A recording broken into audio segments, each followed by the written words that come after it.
பெரியவா போற்றி, பெரியவா போற்றி, பெரியவா எந்நாட்டவர்க்கும் போற்றி, இறைவா போற்றி, இறைவா சர்வஜான் மகா பெரியவா சரணம், பெரியவா சரணம்,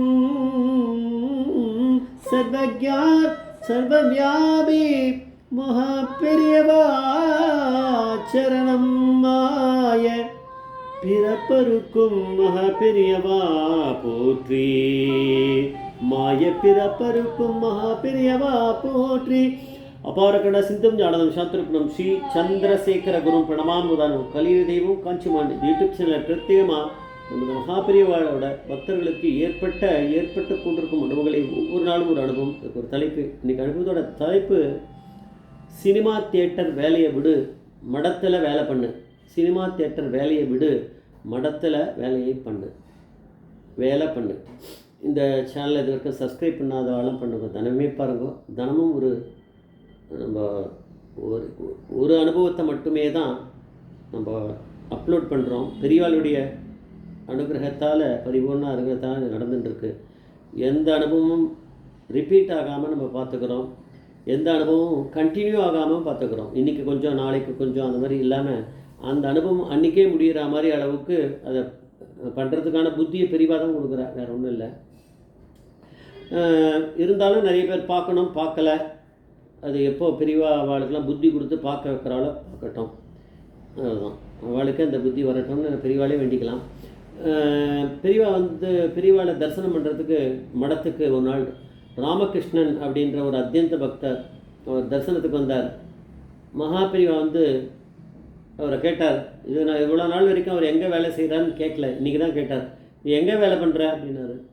அந்த ராமகிருஷ்ணன் சொன்னார், சினிமா தியேட்டரில் வேலை பண்ணுறேன்னாரு. என்ன ஒரு வேலை ஏதாவது கிளர்க்காக இருக்கா அப்படி இருக்காரான்னு தெரில, ஏதாவது வேலை ஏதாவது அந்த மாதிரி கேஷியர் அப்படி இருக்கலாம்.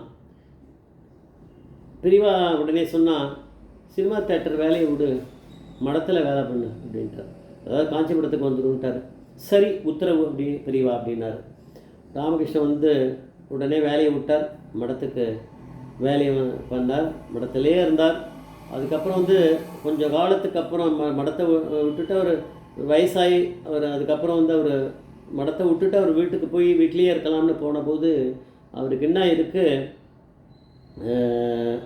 ஆஸ்மா, ஃபிட்ஸு இந்த மாதிரி எல்லாம் வந்தது அவருக்கு, அந்த ராமகிருஷ்ணனுக்கு. அதனால தான் பெரியவா கூப்பிட்ருக்கா. அது காஞ்சிபுரத்தில் அவுட்டரில் ஏதோ ஒரு இடத்துல தான் அவர் தங்கியிருந்திருக்கார். அவர் வீடு அங்கேயோ காஞ்சிபுரம் தாண்டி எங்கேயோ இடத்துல இருந்திருக்கார். அங்கே ட்ரீட்மெண்ட் எடுத்துருந்துருக்கார் யாரோ டாக்டர்கிட்ட, சரியாக குணமாகலை. பெரியவா கனால வந்துட்டார். அவருக்கு பெரியவா கூட அவர் சொன்னபடி கேட்டிருக்காரு. சினிமா தேட்டர் வேலையை விட்டுட்டு யார் சில பேர் இருப்பாள் சினிமா தேட்டரில் அங்கே உட்காந்து சினிமாவும் பார்க்கலாம், ஓசியில் நம்மளுக்கு துட்டும் வருது, சம்பளமும் ஃப்ரீயாக இருக்குது, மடத்தில்னா தொந்தரவு இருக்கும் அப்படின்னு நினைக்கலாமே. அந்த புத்தி இல்லாமல் பெரியவா அப்படிங்கிற பரமேஸ்வரன் சொல்கிறத கேட்டுட்டு வந்திருக்காரு. அது பாக்கியம் இருந்தால் தானே பெரியவா கிட்டேயே வர முடியும். பெரியவாளை நினைக்கிறதுக்கே பாக்கியம் வேணும்னா பெரியவா கூட இருந்து கைங்கரியம் பண்ணுறதுன்னா அவ்வளோ ஈஸியாக. அதனால் பெரியவா கனாவில் போயிட்டார் அவருக்கு, ராமகிருஷ்ணனுக்கு. அவருக்கு என்ன தெரியும், அவருக்கு அங்கே தவிச்சுட்டு இருக்கார். டாக்டர் கேட்ட இது பண்ணி ட்ரீட்மெண்ட்டில் அவருக்கு குணமாகலை அப்படின்னு பெரியவாளுக்கு தெரிஞ்சிருது.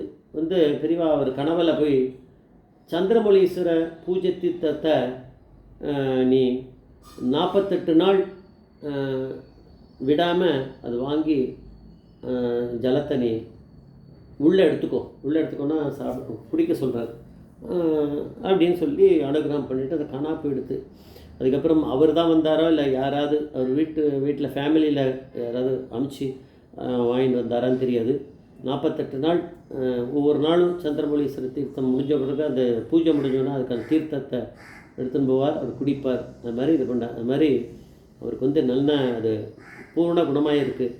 அதுக்கு பின்னாடி கூட அவருக்கு ஒரு சமயம் ஆயிருக்கு, கீழே தடிக்கு விழுந்து கால் ஃப்ராக்சர் ஆகிருக்கு. அப்போ வந்து ஜோசியர்கிட்ட யாருக்கோ அவர் போயிருக்க மாட்டார், அவர் கொண்டாட்டி ஏதாவது போய் பார்த்தாலான்னு தெரியுது, இவருக்கு இவ்வளோ மாறி மாறி பிரச்சனை வருதுன்னு. அப்போ இந்த ஜோசியர் சொன்னாராம், அஷ்டபத்தில் சனி ரொம்ப மோசமாக இருக்குது, தசை நடக்கிறது அப்படின்னு சொல்லியிருக்காராம். அதனால தான் இந்த மாதிரிலாம் இருக்குதுன்னு. ஆனால் அந்த ராமகிருஷ்ணன் வந்து எதை பற்றியும் கொஞ்சம் கூட கவலைப்படாமல், அதை பொருட்படுத்தாமல் மகாபெரிவாக இருக்கார், நம்மளை காப்பாற்றுவாருங்கிற ஒரு இதில் இருந்திருக்கார். அது இருந்ததுனால மருந்து மாத்திரைகளே இல்லாமல் அந்த ஃப்ராக்சருக்கு அவர் எங்கேயுமே போகலையாம், அப்படியே இருந்து அப்படியே குணமாக இருக்குது. இப்போ நானும் ஒரு நாள் வந்து என்னோடய அனுபவத்தை சொல்லியிருக்கேன். ஒரு ஹாஸ்பிட்டலில் நானும் என்னோடய ஒய்ஃபும் போயிட்டு நாங்கள் வெளில வரும்போது, அது ரொம்ப முன்னாடி நடந்தது, இந்த பெரிய அனுபவங்கள் சொல்லிகிட்டு இருக்கும்போது தான். அப்போது தடிக்கு அப்படி கீழே விழுந்துட்டு காலில் வந்து நிச்சயம் ஃப்ராக்சர் மாதிரி இருக்கணும், ஃப்ராக்சர் இல்லைனாலும் ஒரு நிச்சயம் ஒரு கிராக்காவது இருந்திருக்கணும். ஒரு 4 மாதம் எனக்கு எடுத்தது. நானாகவே அதுக்கு இதெல்லாம் ஒரு ட்ரீட்மெண்ட் ஏதாவது பண்ணிட்டேன். எனக்கு தோணுனதை வச்சுட்டு ஒரு உப்பு தண்ணி அது மாதிரி வச்சுட்டு சூடாக அதில் காலை அது உள்ளே வச்சுட்டு அந்த பாதத்தில் தான் பிரச்சனை. அது மாதிரி தினமும் அதை அப்படியே இதெல்லாம் பண்ணிவிட்டு ஐஸ் வச்சுக்கிறது இப்படி பண்ணி அது முழுக்க டாக்டர் பக்கத்துலேயே இருக்கார், பக்கத்து பில்டிங்கே டாக்டர் தான், ஃப்ராக்சருக்கு இருக்கிறவர் தான். அவர் வீட்டை எட்டி கூட பார்க்கல நான், அது அப்படியே சரியாயிடுது. அதனால் பெரியவாவுடைய அனுகிரகம் இருந்தால் அது சரியாயிடும். நான் முன்னாடியே சொல்லியிருக்கேன், இது மாதிரி நடந்திருக்கேன், என்னோடய சொந்த அனுபவம். அதனால் சினிமா தியேட்டர் வேலையை விடு, மடத்தில் வேலை பண்ணு அப்படின்னா பெரியவாவுக்கு தெரியும் இவருக்கு வந்து அந்த வேலை வேண்டாம், அதனால் அவருக்கு எதாவது பிரச்சனை வரப்போகிறதுன்னு தெரியும். அப்புறம் அவருக்கு வர வேண்டிய அந்த அவளுக்கு உடல் உபாதைகள் நிறைய வருது, ஆஸ்மா, ஃபிட்ஸு, அதெல்லாம் பெரியவா சரி பண்ணியிருக்காரு அந்த சந்திரமௌலீஸ்வரர் தீர்த்தத்தை வச்சு. அதுக்கப்புறம் ஃப்ராக்சருக்கு எந்த ட்ரீட்மெண்ட்டும் எல்லாமே சரி பண்ணியிருக்காரு. அப்படின்னா பெரியவா அப்படிங்கிற பரமேஸ்வரனால் எல்லாமே முடியும். ஜெய் ஜெய்சங்கர் ஹரிசங்கர், மகாபிரே பாதவேச்சரணம், மகாபிரே பாதவேச்சரணம்.